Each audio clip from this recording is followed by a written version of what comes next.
그 푸른 풀밭에 누인다고 하는데, 그거 누인다는 말은 이제 라바츠예요. 이것도 역시 쉬다, 휴식하다라는 말이에요. 이제 히필형으로 쓰였단 말이에요. 그러니까 쉬게 하다, 휴식하게 하다 이런 의미가 되는 거죠. 푸른 풀밭에서. 출애굽기 23장 5절 내가 만일 너를 미워하는 자의 나귀가 짐을 싣고 엎드러짐을 보거든. 예, 이 엎드러진다는 게 라바츠예요. 드러눕다, 쉬다. 엎드러짐을 보거든 그것을 버려두지 말고 그것을 도와 그 짐을 부릴지니라. 너를 미워하는 자. 소나카라고 하는데 사네라는 말, 미워하다, 증오하다의 이제 칼분사형이에요. 소나카인데 카는 이제 그 너의 2인칭 소유격이에요. 너를 미워하는 자. 소유격은 아니고 너의 목적격. 2인칭이 붙은 건데 너를 미워하는 자라고 하는 거예요. 너를 미워하는 자는 뭐냐면은 원수를 말하는 거예요. 너를 미워하는 자, 소나카. 그 원수의 그 낙이라는 거는 하모르는 이제 하마르에서 왔어요. 붉다라는 뜻입니다. 그러니까 붉은빛 짐승이라는 거죠, 낙이는. 예. 이게 이제 아담이 붉다라는 뜻이잖아요. 예. 그러니까 인간을 말하는 거예요. 예수님이 예루살렘에 오셔서 낙이 타고 올라가시잖아요. 예. 우리 데리고 가신다는 거죠. 어디로? 십자가로, 골고다로. 예. 그래서 이제 그 붉다라는 거는 그 죄를 뜻하는 거죠. 주홍같이 붉은 죄, 진홍같이 붉은 죄. 그 죄를 가진 그 인간, 아담. 그러니까 그리스도의 원수인 그 죄인들이 수고하고 무거운 짐을 가지고 가는 그 일을 얘기하는 거예요. 가다가 라바츠, 엎드려지면, 엎드려진다는 건 뭐예요? 짐을 지고 간다는 건 짐은 그 율법의 짐이라고 했잖아요. 그러니까 자기의 그 율법적인 수고를 멈추면 그러면은 버려두지 말라라고 하는 거죠. 그걸 도와 짐을 부리라. 예.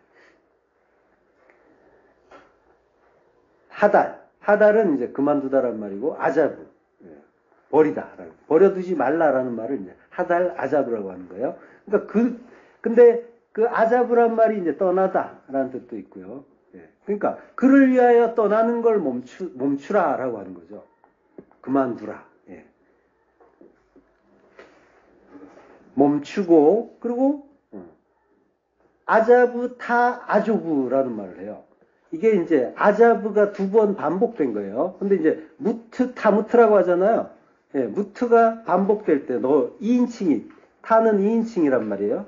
그래서 아자브 타 아조브 이러면은 그 떠나는데 반복해서 말하는 거죠. 정령 떠나라, 반드시 떠나라 이런 뜻이 되는 거죠. 그리고 임모라고 해요. 임모라는 거는 그와 함께 떠나라 이런 뜻이 되는 거죠. 버려두지 말고 말고 그것을 도와 그 짐을 부리라는 말이 그를 위해 떠나는 걸 멈추고 반드시 아자브 타아조브 임모 반드시 그와 함께 떠나라라고 하는 거예요. 그러니까 그를 데리고 오라라고 하나님이 예수님께 말씀하시는 그런 내용인 거예요. 수고하고 무거운 짐을 내려놓게 되면은 그러면은 이제 그분과 함께 동행할 수가 있게 되는 거고 그리고 그 나라로 함께 갈 수가 있게 되는 거죠. 나귀가 진 짐을 마사라고 합니다. 마사. 짐. 들어올림, 곡물, 신탁 이런 의미가 있는데요. 그 짐에 대해서 좀 알아보면요. 민수기 4장 47절 30세부터 50세까지 회막 봉사와 매는 일에 참여하여 일할 만한 모든 자라고 해요. 민수기에서 이제 레위인을 계수하는 장면이에요. 여러 자손별로 인구를 계수하면서 이제 그 성막에서 할 일도 이렇게 배분해 주는 거죠. 지금 민수기 이 장면은. 당시는 이제 광야에서 성막을 지었다가 그 구름기둥 불기둥이 이동하면은 그걸 걷고 뒤따라갔잖아요. 그러니까 이걸 걷게 되면은 매는 일이 굉장히 많죠. 이것도 메고 짐을 이렇게 차곡차곡 싸가지고 짊어져야 될 게 굉장히 많은 거예요. 그래서 매는 일이라는 게 따로 이제 굉장히 큰 어떤 그런 일로 이렇게 정해져 있었던 거죠. 30세부터 50세에 이른데요. 레이지파의 인구를 계수하는데 그 30세에서 50세까지라고 하는 거예요. 다른 지파들은 20세 이상의 장정이었는데 레이지파만 30세부터 50세를 계수하고 있는 거예요. 이걸 계수해가지고 뭐 게르손 자손은 회막의 휘장과 외부 덮개를 운반하는 일을 이제 맡기기도 하고요. 그리고 무라리 지파는 장막의 기둥들 밑받침을 메고 운반하고 뭐 이런 일들을 이제 많이 분배했는데 이런 것들이 매는 일인 거예요. 맞사. 예. 그러니까 이제 신학자들은 이제 이 사람들의 어떤 그 분배된 일을 보면서 어떤 사람, 어떤 지파는 어떤 자손들은 좀 더 거룩한 일을 하고 어떤 자손들은 좀 더 덜 거룩한 일을 했다라고 이제 뭐 이렇게 분석도 해놨는데 이거 그렇게 볼 건 아니고 레위는 전부 뭐예요? 그리스도의 모형인 거죠. 예. 그러니까 그들이 맡았던 성전의 일들은 뭐예요? 전부 메시아의 일인 거예요. 예. 레인이 성전에서 3세까지 50세 봉사한다고 하죠. 성전에서 일하는 건 30세부터죠. 예. 제사장들은 이제 30세부터라고 하잖아요. 30세부터라는 말은 이제 밑벤 셸로심 샤나라고 해요. 예. 이 셸로심이 이제 30이라는 건데요. 예. 밑벤이라는 거는 벤 아들. 예.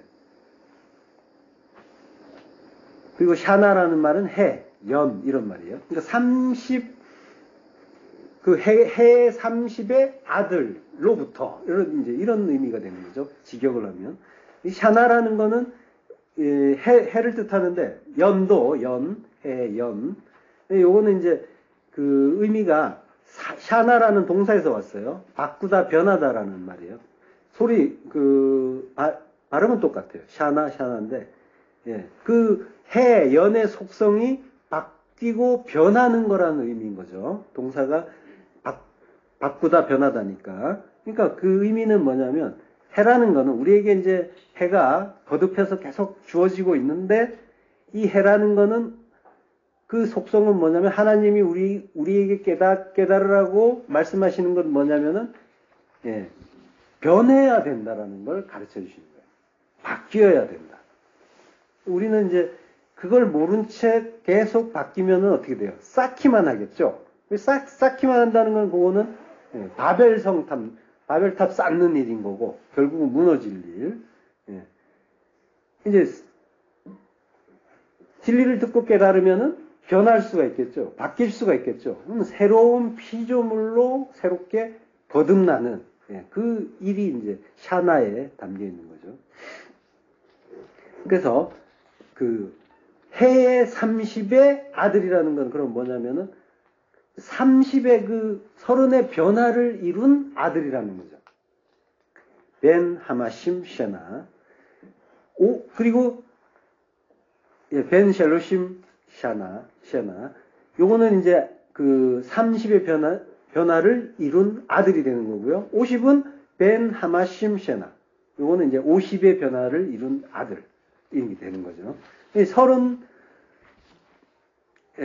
좀 이따가 얘기하고요. 그 50이라는 거는 희년이잖아요. 희년이 된 아들.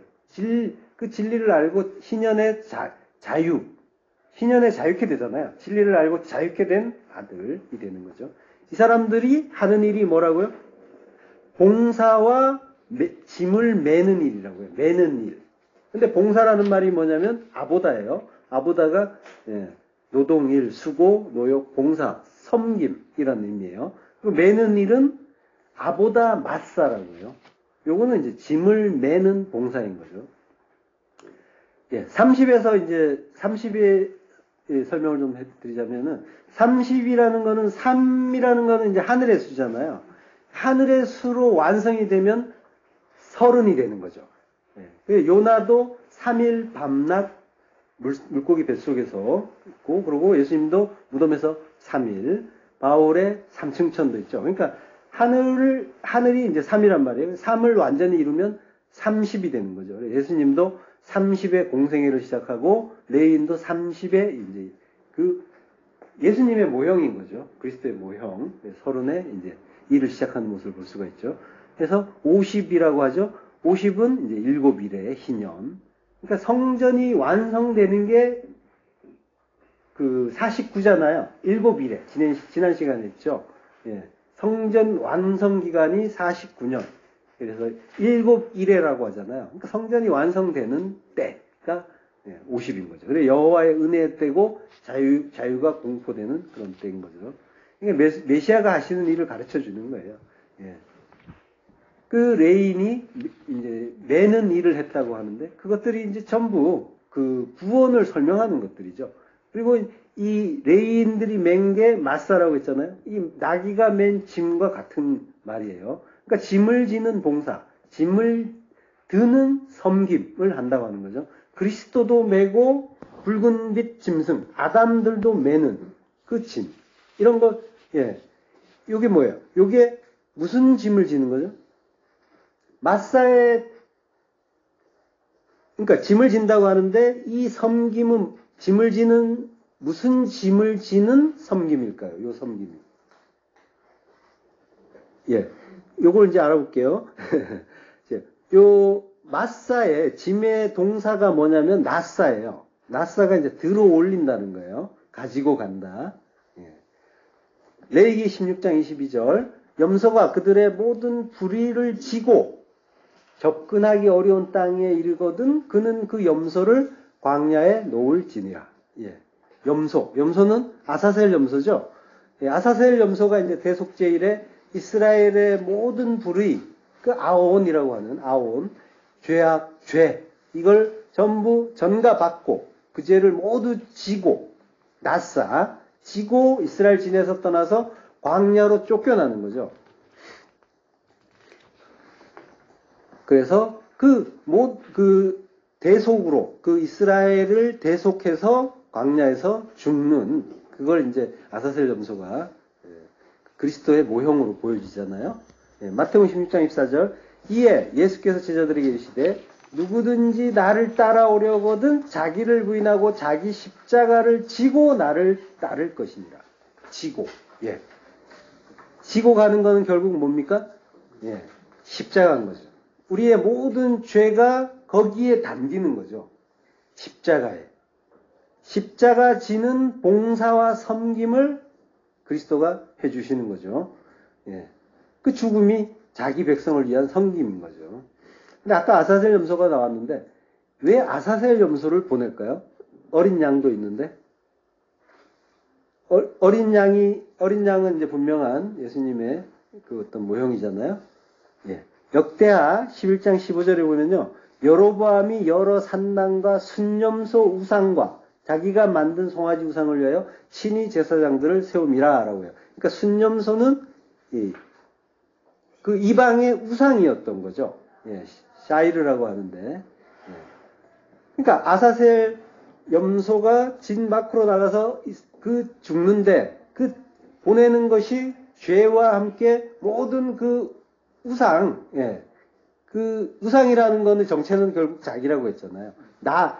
내가 어떤 나의 그 두 마음으로 어떤 것들을 볼 때 그것들은 전부 나를 위하는 일이 되고 그걸 어떤 대상에 투영시켜서 그 기도를 하고 이제 그 희망을 갖고 이렇게 하는 거죠. 원함을 드러내는 거죠.